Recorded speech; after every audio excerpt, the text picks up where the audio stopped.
Olá pessoal, boa tarde, tudo bem? Quinta-feira, hoje, 13 de abril de 2022, e a gente traz para vocês hoje mais uma curiosidade aqui no Memória Capixaba acerca da nossa história aqui do Espírito Santo e hoje para falar com vocês sobre a Ilha da Trindade. Olha que bacana, gente.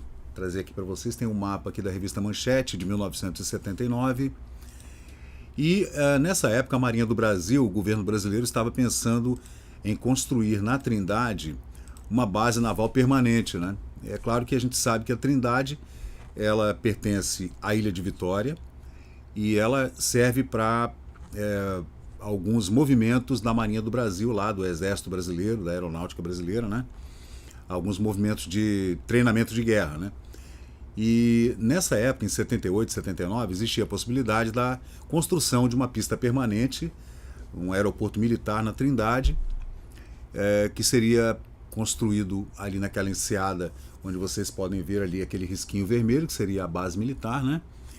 E seria finalizada em um ano mais ou menos, em 1980, 1981, né? Há menos de um mês, o almirante Maximiano da Fonseca, que era o ministro da Marinha, e da Aeronáutica, o brigadeiro Délio Jardim de Matos, estiveram na ilha numa visita da qual fez parte a reportagem da revista Manchete, né?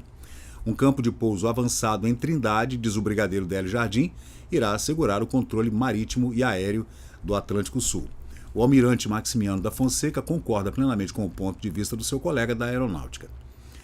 Bom, a Trindade, segundo consta, ela foi descoberta por portugueses, foi um acidente obrigatório, pois o rochedo está situado precisamente na rota das caravelas das grandes navegações e do descobrimento do Brasil. Se você leva realmente em consideração que o Brasil foi descoberto ali por Pedro Álvares Cabral em 1500. É claro que houve uma série de outras navegações, né, no período anterior a esse, até no período em que Cristóvão Colombo teoricamente descobriu as Américas. Outros navegadores estiveram por aqui, Martim Vaz e outros, né? Mas ficou...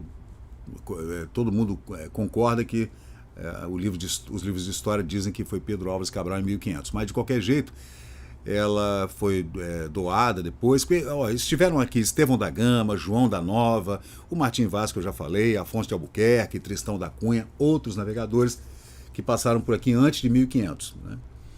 Entre 1450 e 1500. Então, essa é só uma questão de corroborar aquela última história, pronto, o rei carimbou e está tudo certo, pronto. De qualquer jeito, é uma ilha vulcânica, um vulcão extinto, a mais ou menos 5 mil metros de profundidade, e a ilha está lá, pertence à Vitória, e esse projeto acabou que não vingou, né? Um projeto de trazer para a ilha um aeroporto militar, né? Em 1979. Ainda falando sobre os primeiros descobridores, né? Capistrano de Abreu, ele deu uma diminuída nas dúvidas a respeito da descoberta da ilha, e dizendo que quem primeiro avistou a ilha em 1502 foi Estevão da Gama, né? Em 18 de maio.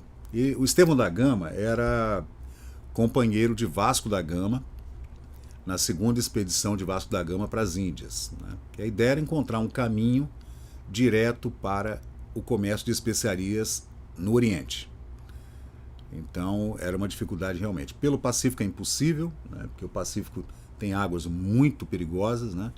O oceano é gigantesco e é claro que pelo Atlântico é muito mais rápido, muito mais inteligente, né?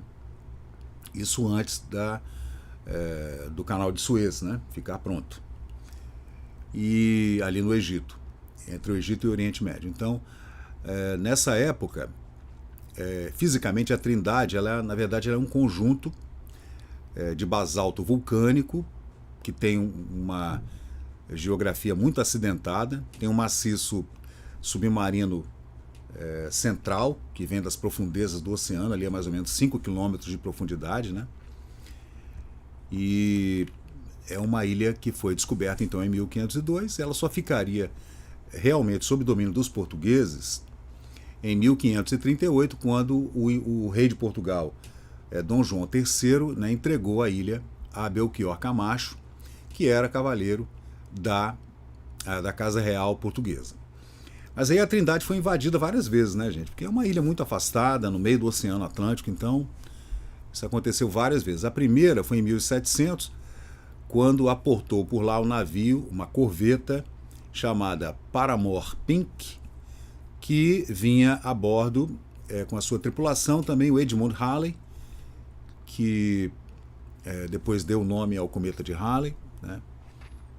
E ali ele relata que havia muitas cabras, muitos porcos, e alguns descendentes desses portugueses, do Belchior Camacho, viviam na ilha, né? Por incrível que pareça, né? Tinha gente que vivia lá. Depois a ilha ficou abandonada. Quem chegou lá também em 1775 foi o famoso navegador James Cook, que tem lendas espetaculares a respeito desse comandante, né? A primeira ocupação inglesa demorou um pouquinho. Em 1782, os ingleses voltaram a tremular a bandeira do Império Britânico lá, na Trindade, e a ilha foi ocupada por uma guarnição inglesa, depois foi retirada pelos portugueses, né? Durante os séculos 17 até o 19, a Trindade teve vários ocupantes, né? Muitos piratas, gente de todo tipo, contrabandista, mercador. Teve gente que morou lá. A ilha ficou meio abandonada, não tinha nenhum governo tomando conta da ilha. Como ela é muito afastada, né?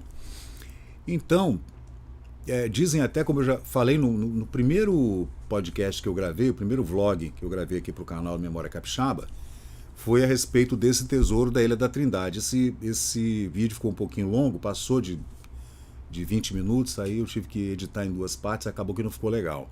Depois eu vou refazer. Mas dizem que o famoso tesouro da Catedral de Lima, no Peru, foi levado para lá por espanhóis e enterrado lá. Até hoje ninguém encontrou esse tesouro, né? Em 1882, a Trindade passou a fazer parte do território brasileiro. Em 1896, quando os ingleses voltaram a ocupar no final do século XIX, aí houve negociações diplomáticas e ela voltou ao território brasileiro, né?